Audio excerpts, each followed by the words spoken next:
টানা বৃষ্টি ও বাঁধ ভেঙে নতুন নতুন এলাকা প্লাবিত, ফারাক্কা খুলে দেয় উত্তরাঞ্চলে বন্যার আশঙ্কা। হাসানুল হক ইনো আটকের খবরে এলাকায় উল্লাস, অবৈধ সম্পদ অর্জন সহ হত্যা নির্যাতনের অভিযোগ। এবং নিউ ইয়র্কে ট্যাক্সি চালানো গোলাপ একজন ভাড়াটের দখলদার, গড়েছেন হাজার হাজার কোটি টাকার সম্পদ।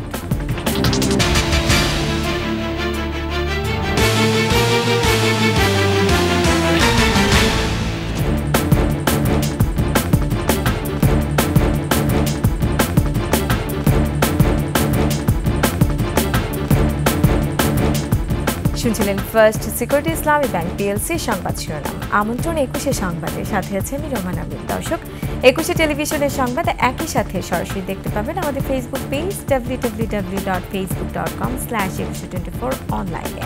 এছাড়া সাবস্ক্রাইব করতে পারেন www.youtube.com/21 চ্যানেলে। বন্যার পানি কিছু জায়গায় নামতে শুরু করলেও এখনও পানিবন্দী কয়েক লাখ মানুষ। টানা বৃষ্টিপাত ও বাঁধ ভেঙে যাওয়ায় প্লাবিত হচ্ছে নতুন নতুন এলাকা। উদ্ধার কাজের পাশাপাশি ত্রাণ বিতরণ করছেন সেনা, নৌ, বিজিবি, বিমান, কোস্ট গার্ড সহ অসংখ্য স্বেচ্ছাসেবী সংগঠন। অনেকের জায়গায় রয়েছে খাদ্য ও বিশুদ্ধ পানির সংকট। প্রতিনিধিদের তথ্যচিত্রে ডেস্ক রিপোর্ট। মৌলভীবাজারে বন্যা পরিস্থিতি উন্নতির দিকে। জুড়ি নদী ছাড়া জেলার সবকটি নদীর পানি বিপদসীমার নিচে। ভবানীপুর এলাকায় জুড়ি নদীর পানি বিপদসীমার ১৫৪ সেন্টিমিটার উপর দিয়ে প্রবাহিত হচ্ছে। ভারী বর্ষণে বাগেরহাট শহরের বেশিরভাগ এলাকা তলিয়ে গেছে। পানিবন্দী অসংখ্য মানুষ। জলাবদ্ধতায় বেড়েছে দুর্ভোগ। বাগেরহাট সদর, রামপাল, মোরেলগঞ্জ, শরণখোলা, মোংলা ও কচুয়ার নিম্নাঞ্চল প্লাবিত হয়েছে। ভেসে গেছে অসংখ্য পুকুর ও মাছের ঘের। পানি উঠে গেছে, রাঁধতে পারি না, খাইতে পারি না।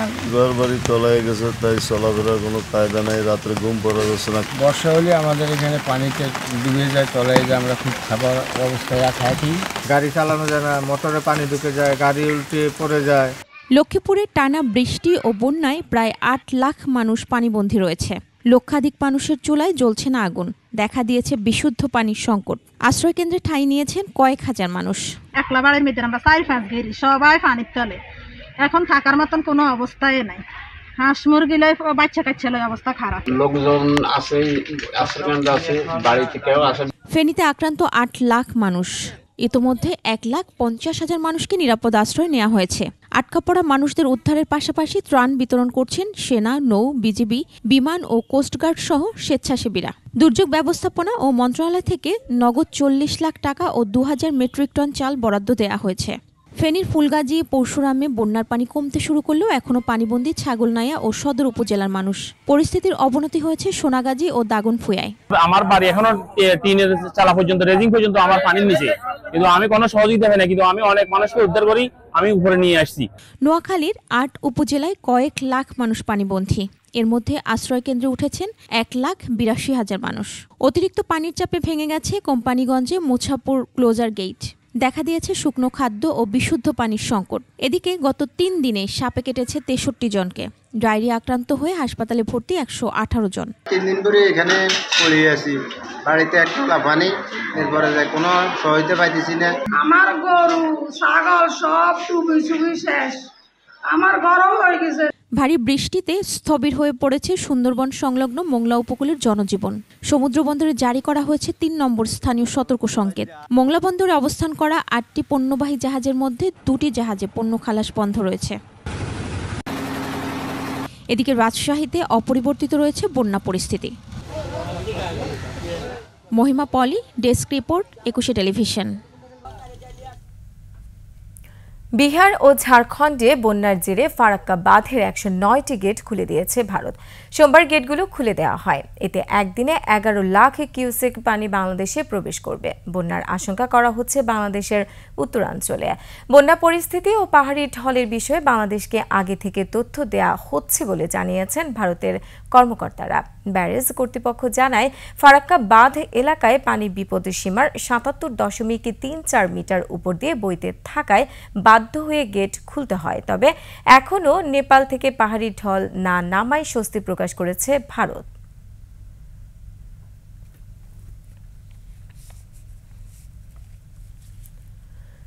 14 দলের অন্যতম শরিক জাসদ সভাপতি ও সাবেক মন্ত্রী হাসানুল হক ইনুকে আদালতে তোলা হতে পারে আজ। রাজধানীর নিউ মার্কেট থানার হত্যা মামলায় ইনুকে গ্রেফতার করা হয়েছে বলে জানিয়েছে ঢাকা মহানগর গোয়েন্দা পুলিশ। সোমবার রাজধানীর উত্তরার একটি বাসা থেকে আটকের পর মিন্টু রোডে গোয়েন্দা পুলিশের কার্যালয়ে নেওয়া হয় তাকে। হাসানুল হক ইনুর বিরুদ্ধে ঘুষ দুর্নীতির পাশাপাশি তথ্য সন্ত্রাসের অভিযোগ আছে।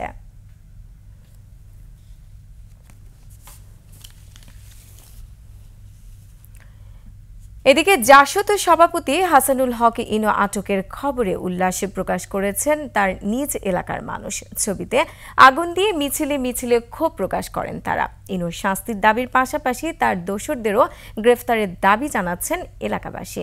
কুষ্টিয়া প্রতিনিধি জহুরুল ইসলামের প্রতিবেদনে দেখুন ডেস্ক রিপোর্ট। দেশের রাজনীতিতে আলোচিত নাম জাসদের একাংশের সভাপতি হাসানুল হক ইনু। আওয়ামী লীগের দয়ায় নৌকা প্রতীক নিয়ে কুষ্টিয়ার ভেড়ামারা থেকে টানা 3 বার সংসদ সদস্য ছিলেন তিনি। ছিলেন 2 দফায় তথ্যমন্ত্রীর দায়িত্বে। সবশেষ 7 জানুয়ারির নির্বাচনে নৌকা প্রতীক নিয়েও পরাজিত আওয়ামী লীগেরই স্বতন্ত্র প্রার্থীর কাছে। সোমবার ইনুর আটকের খবরে আনন্দ প্রকাশ করেছেন জেলার মানুষ। সন্ধ্যায় মিছিল করে মানুষ আগুন দিতে থাকে ইনুর ছবিতে। এলাকাবাসী বলছে, এমপি মন্ত্রী হয়েও এলাকায় কোনো কাজ করেননি ইনু। জড়িত ছিলেন কেবল খুন খারাপির সঙ্গে। তার অত্যাচারে সব সময় ভীতু সন্ত্রস্ত থাকতেন সাধারণ মানুষ। তার কৃতিকর্মের ফল এইগুলা। আমাদের 15 বছরের শাসনামলে উনি উন্নয়নের নামে বলতে কিছুই করেনি। সাধারণ জনগণের কোনো উন্নয়ন আসেনি। 15 বছরে ইনুর ডান হাত হিসেবে বিভিন্ন ধরনের অপকর্ম করে গেছেন জেলা জাসদ সভাপতি আব্দুল আলিম স্বপন ও তার ভাই চাঁদগ্রাম ইউপি চেয়ারম্যান তপন। তাদেরও বিচার চান স্থানীয়রা। এই হাসানুল হক ইনুর গণবাহিনী এবং মানুষের পর অত্যাচার করেছে। এই দলের গরমে এবং দলের প্রভাব খাটা বহুত টাকার মালিক। এই টাকা কোথায় থেকে আসলো? এই টাকা তাদের কোনো বাইরের কোনো ইনকাম সোর্স নাই, তাদের কোনো বাইরে কোনো ছেলে বিদেশে নাই, তারা কোনো চাকরি বাকরি করে না, তারা কোনো ব্যবসা বাণিজ্য করে না। বিএনপি নেতারা বলছেন, হাসানুল হক ইনু পতিত স্বৈরাচার হাসিনার প্রধান দোসর। তার বিরুদ্ধে অবৈধ সম্পদ অর্জন সহ নানা অভিযোগ আছে। সব অভিযোগের তদন্ত করে দৃষ্টান্তমূলক শাস্তির দাবি তাদেরও। আমরা আশা করব অন্তর্বর্তীকালীন সরকার অবিলম্বে তাকে দৃষ্টান্তমূলক শাস্তির ব্যবস্থা করে ভেড়ামারার মানুষের আশা আকাঙ্ক্ষাকে পূরণ করবে। লুটপাট করে গরিবের হক মেরে ও স্কুল কলেজের টাকা আত্মসাৎ করে বিপুল সম্পদে মালিক হয়েছেন Inu. Mahiya Rahman, desk report, 21 television. Sheikh হাসিনার বিশেষ সহকারী আব্দুস সোবহান গোলাপ একজন ভাড়াটে দখলদার। হাসিনার আরেক অলিগার্ক এস আলম গ্রুপের প্রধান সাইফুল আলম মাসুদের ভাড়াটে হিসেবে 21 টেলিভিশন সহ শতাধিক প্রতিষ্ঠান দখল করেন। যুক্তরাষ্ট্রের নাগরিকত্ব ত্যাগ না করে ভোটারবিহীন 11 জাতীয় সংসদ নির্বাচনে মাদারীপুর 3 আসন থেকে সংসদ সদস্য হন গোলাপ। নিউ ইয়র্কে একসময় ট্যাক্সি চালানো গোলাপ এখন হাজার হাজার কোটি টাকার মালিক। স্বীকৃতিবিহীন আমেরিকান ওয়ার্ল্ড ইউনিভার্সিটি থেকে ডক্টরেট ডিগ্রি নেওয়া গোলাপের আদ্যপান্ত কালকিনি উপজেলা প্রতিনিধি রকিবুজ্জামানকে সাথে নিয়ে আরো জানাচ্ছেন মানিক শিকদার। 21 টেলিভিশন ইসলামী ব্যাংকের মতো শীর্ষ ব্যাংক সহ শতাধিক প্রতিষ্ঠান দখলে এস আলম গ্রুপের প্রধান সাইফুল আলম মাসুদের ভাড়াটে হিসেবে কাজ করেছেন শেখ হাসিনার বিশেষ সহকারী আব্দুস সোবহান গোলাপ। নাসা গ্রুপের চেয়ারম্যান নজরুল ইসলাম মজুমদার, পদ্মা ব্যাংক সহ একাধিক আর্থিক প্রতিষ্ঠানের দখলদার চৌধুরী নাফিস শরাফতের মতো অলিগার্কদের পৃষ্ঠপোষক ছিলেন এই গোলাপ। টাকা বানানোর মেশিন নামে পরিচিত এই অলিগার্কদের দিয়ে শেখ হাসিনার পক্ষে প্রোপাগান্ডা চালাতেন তিনি। ক্ষমতাচ্যুত প্রধানমন্ত্রী শেখ হাসিনার হয়ে অলিগার্কদের সাথে যোগাযোগ রাখতেন তিনি।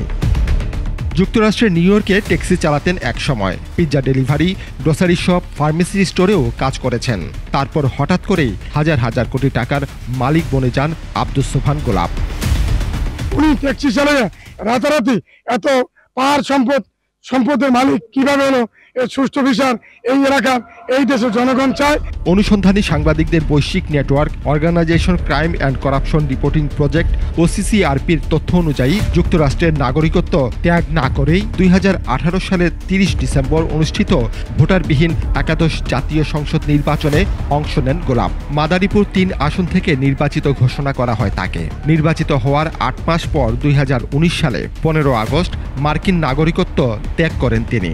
তবে ভোটারবিহীন দ্বাদশ জাতীয় সংসদ নির্বাচনে স্বতন্ত্র প্রার্থী তাহমিনা বেগমের কাছে পরাজিত হন। তাৎপর্য জড়িত 2014 থেকে 2018 সালের মধ্যে নিউ ইয়র্কে 8টি বাড়ি ও ফ্ল্যাটের মালিক হন আব্দুস সোবহান গোলাপ। আর সংসদ সদস্য হওয়ার পর 2019 সালে নিউ ইয়র্কে আরও একটি বাড়ি কেনেন তিনি। এসব সম্পদের মূল্য 40 লাখ মার্কিন ডলার বা 46 কোটি 80 লাখ টাকা। সে এই হাজার হাজার কোটি টাকার মালিক কিভাবে হয়েছে এই সরকারের কাছে আবেদন তা যাচাই বাছাই করে তার দৃষ্টান্তমূলক শাস্তি দেওয়া হোক। নরওয়ে, কানাডা ও সংযুক্ত আরব আমিরাতেও গোলাপের হাজার হাজার কোটি টাকার সম্পদ আছে বলে দুর্নীতি দমন কমিশনের কাছে তথ্য আছে। রোববার রাজধানীর পশ্চিম রাখালপাড়ায় এক বাসা থেকে গ্রেফতার হওয়া আব্দুস সোবহান গোলাপ নিজ এলাকাতেই ত্রাসের রাজত্ব কায়েম করে অনেককেই উচ্ছেদ করেছেন, সম্পদ বাড়িয়েছেন। কালকিনিবাসী তার বিগত 5 বছরের নিবিড় নির্যাতনে দিশাহারা হয়ে গেছে, কেউ ঘরে ঘুমাইতে পারে নাই, আতঙ্কিত থাকছে। অনেকে যুদ্ধবস্ত করিয়া জায়গা দখল করিয়া এই সব সে দখল করিয়া এবারে এত টাকার মালিক হয়েছে। শুধু একটাই আমার দাবি যে এই সরকার যেন এই স্বৈরাচারী যত অল্লি পল্লি শেকড় বাকড় যা আছে সমস্ত খুঁজা এদের আইনের আওতায় আনে। গোলাপার তো ভালো আছে কেন, এখানে লুক কাদা নিব কারে হেল্পার করবো। নিজ দল আওয়ামী লীগেও জনপ্রিয়তা ছিল না তার। অত্র এলাকার কিছু মুক্তিযোদ্ধা তার পক্ষে মুক্তিযোদ্ধা বলে দাবি করে, যার পরিপ্রেক্ষিতে সে মুক্তিযোদ্ধা 2017 সালে প্রমাণিত হয়। এখন তার জানতে পারলাম যে যারা সাক্ষী দিয়েছেন তারা এখন মুক্তিযোদ্ধা অস্বীকার করছেন। পুলিশের ভোটে সে প্রথম নির্বাচিত হয়, সে হয়ে সর্বপ্রথম আমাকে বাড়ির থেকে ধরে আয় না, তার বাড়িতে টর্চার সেল বানাইছে, সেই টর্চার সেলে আমাকে সারা রাত্র সেখানে নির্যাতন করছে। গোলাপের স্ত্রী গুলশান আরার নামেও যুক্তরাষ্ট্র, কানাডা ও সংযুক্ত আরব আমিরাতে আছে শত শত কোটি টাকার সম্পদ। শেখ হাসিনা যুক্তরাষ্ট্র সফরে গেলে তার লাগেজ টানা গোলাপ ও তার পরিবারের সদস্যদের নামে দেশে বিদেশে থাকা অবৈধ সম্পদ ফিরিয়ে আনা জরুরি বলে মনে করছেন বিভিন্ন শ্রেণী পেশার মানুষ। এখন আমরা চাই তার উপযুক্ত বিচার করুক সরকার। মানিক শিকদার, 21 টেলিভিশন, ঢাকা। সংবাদ এই পর্যায়ে নিচ্ছি বিরতি। যখন ফিরছি তখন অন্যান্য খবরের সঙ্গে আরো থাকবে। মোদি বাইডেনের ফোন আলাপ, বাংলাদেশের সহায়তা বাড়ানোর উপর গুরুত্ব আরোপ।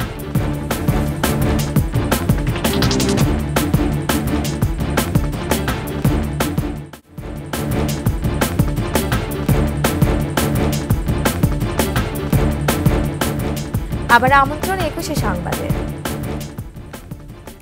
আন্তর্জাতিক খবর।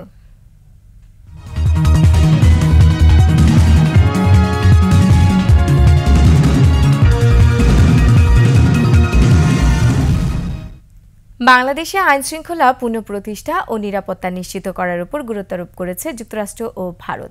বাংলাদেশের বর্তমান পরিস্থিতি নিয়ে মার্কিন প্রেসিডেন্ট জো বাইডেনের সঙ্গে টেলিফোনে কথা বলেন ভারতের প্রধানমন্ত্রী নরেন্দ্র মোদি। এ নিয়ে ভারত থেকে প্রকাশিত সংবাদ বিজ্ঞপ্তিতে জানানো হয়, বাংলাদেশে আইনশৃঙ্খলা পুনঃপ্রতিষ্ঠা ও সংখ্যালঘু বিশেষ করে সনাতন ধর্মাবলম্বীদের নিরাপত্তা নিশ্চিত করার উপর গুরুত্ব দেন দুই নেতা। বাংলাদেশকে সহযোগিতা আরও বাড়ানোরও প্রতিশ্রুতি পুনর্ব্যক্ত করেন এবং যোগাযোগ রাখার ব্যাপারে একমত হন। বাংলাদেশ ছাড়াও আঞ্চলিক ও বৈশ্বিক বিভিন্ন ইস্যুতে কথা বলেন দুই নেতা। শেখ হাসিনার পদত্যাগের পর বাংলাদেশ ইস্যুতে এই প্রথম পরস্পরের সঙ্গে কথা বলেন মোদি ও বাইডেন। আর এরই সাথে শেষ করছি 21 সংবাদ। যাবার আগে ফার্স্ট সিকিউরিটি ইসলামী ব্যাংক পিএলসি সংবাদ শিরোনামগুলো আরও একবার। টানা বৃষ্টি ও বাঁধ বেগে নতুন নতুন এলাকা প্লাবিত, ফারাক্কা খুলে দেওয়ায় উত্তরাঞ্চলের বন্যার আশঙ্কা।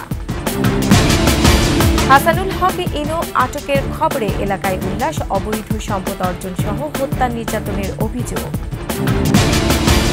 এবং নিউ ইয়র্কে ট্যাক্সি চালানো গোলাপ একজন ভাড়াটে দখলদার, বলেছেন হাজার হাজার কোটি টাকার সম্পদ।